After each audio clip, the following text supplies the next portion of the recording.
Dans cette vidéo, on va voir comment faire un remplissage propre, dense et régulier. Un remplissage mal fait, c'est un tatouage qui vieillit mal, qui cicatrise mal, avec des trous, des zones irrégulières, et c'est ce qui fait toute la différence entre un tatoueur amateur et un tatouage pro. On va voir ensemble les bons gestes, les bons réglages, les erreurs fréquentes et quelques conseils concrets à appliquer dès vos premiers entraînements. Pour cette démonstration, j'ai tracé un design de mon côté que je vais remplir à 100% avec vous.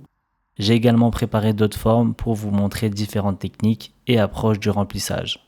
Je vous conseille de vous entraîner sur peau synthétique, ça vous habitue à poser les bons gestes, à prendre votre temps, mais attention à ne pas prendre de mauvaises habitudes. Notamment, prenez dès maintenant l'habitude de bien tendre la peau avec au moins 3 points de contact. Pour ma part, le pouce et l'index de ma main gauche et la paume de ma main droite qui repose sur la peau. Sur peau humaine, si vous ne tendez pas correctement, l'aiguille ne pénètre pas bien, vos lignes peuvent trembler et vous risquez d'abîmer la peau. A noter que sur peau synthétique, il faut souvent insister un peu plus que sur peau humaine car la matière absorbe moins bien l'encre.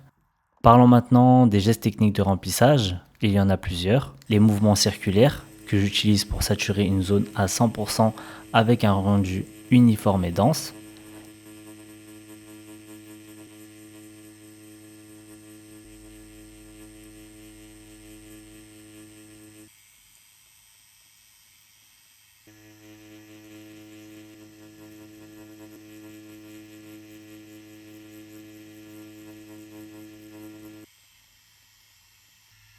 Les mouvements de balancier, très utiles pour créer une transition douce, un dégradé ou une zone sans bornette.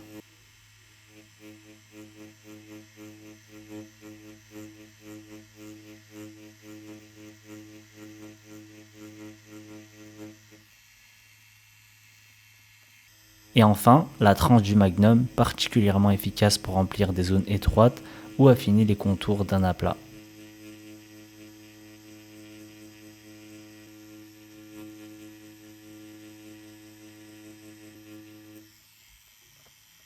Le magnum est composé de 2 rangées d'aiguilles légèrement décalées en quinconce. Cela permet une meilleure saturation et une pénétration plus homogène de l'encre. Personnellement, j'utilise des magnums rondes, donc incurvées. Pour cette vidéo-là, je vais utiliser une magnum 7 en 0,30 mm de chez Quadron.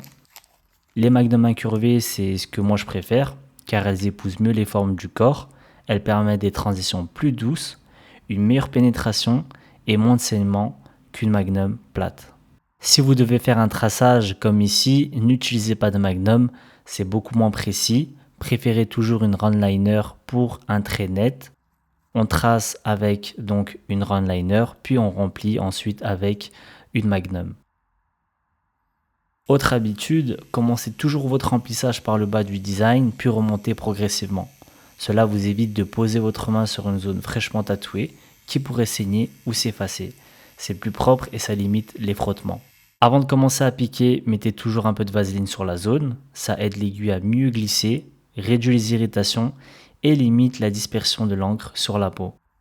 Quand vous récupérez de l'encre dans la buse, remplissez-la bien à fond.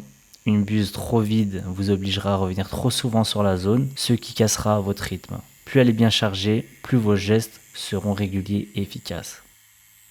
En termes de profondeur, je pique environ entre 1 à 1,5 mm pour une sortie d'aiguille d'environ 3 mm. En voltage, on est généralement plus bas en remplissage qu'en traçage, car on cherche un mouvement plus souple, plus posé pour bien saturer sans trop creuser. Par exemple, en traçage, je suis autour de 7,5 volts et en remplissage autour de 7 volts. À vous de tester sur peau synthétique et voir ce qui vous convient le mieux. Un point souvent négligé, la machine elle-même. Pour le remplissage, je recommande une machine avec un stroke long, idéalement 4,2 mm, parce que plus le stroke est long, plus la frappe est marquée, ce qui permet une meilleure pénétration de l'encre, surtout pour les remplissages denses. A contrario, pour du traçage fin, on aura un stroke moins haut, comme du 3,5 mm. Quelques erreurs à éviter. Aller trop vite sans laisser le temps à l'encre de pénétrer correctement, ou au contraire aller trop lentement, ce qui crée un excès d'irritation et une mauvaise cicatrisation. Il faut vraiment trouver le bon compromis entre un geste fluide avec une pression constante et une saturation qui se fait en quelques passages seulement.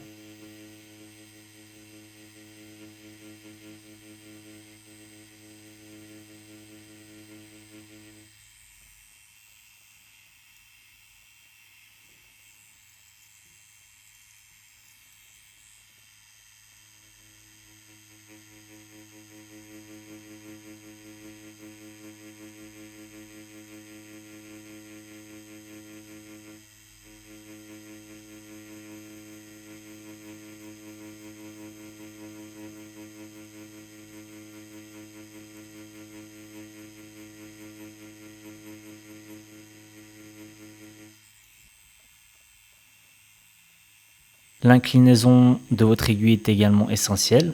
Essayez de garder un angle autour de 45 à 60 degrés, car trop vertical, vous piquez en profondeur sans glisser, et trop à plat, l'encre ne rentre pas assez. Il faut vraiment trouver l'angle idéal où toutes les aiguilles touchent la peau efficacement. Pensez aussi à travailler zone par zone sans vous précipiter, comme on dit, doucement mais sûrement.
Ici, je vous montre comment remplir une zone longue et étroite en utilisant uniquement la tranche de mon magnum.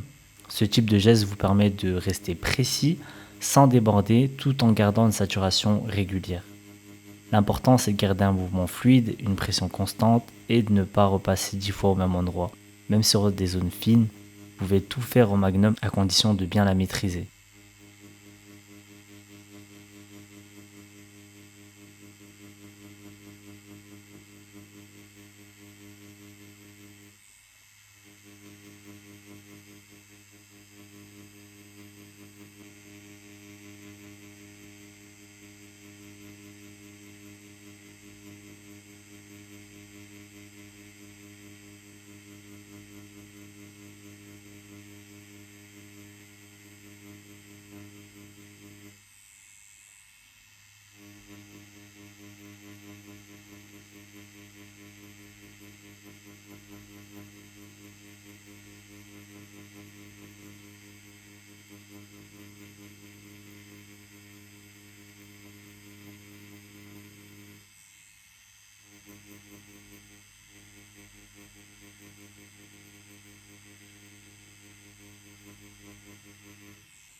Là, je travaille avec un mouvement de balancier en va-et-vient pour créer un remplissage qui ne s'arrête pas de façon nette mais qui se fond progressivement dans la peau. Cette technique est parfaite si vous voulez enchaîner avec un ombrage ou créer une transition douce.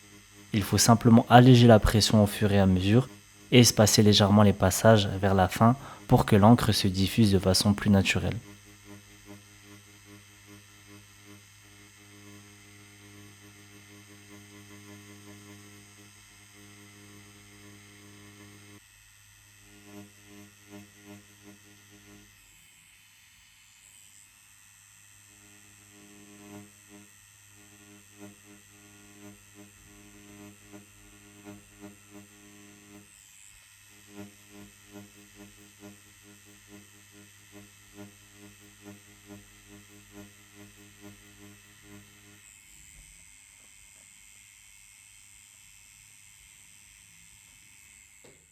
Voilà, vous avez maintenant toutes les bases pour faire un remplissage propre, solide, efficace. Si vous débutez, concentrez-vous sur la régularité, la pression et la méthode.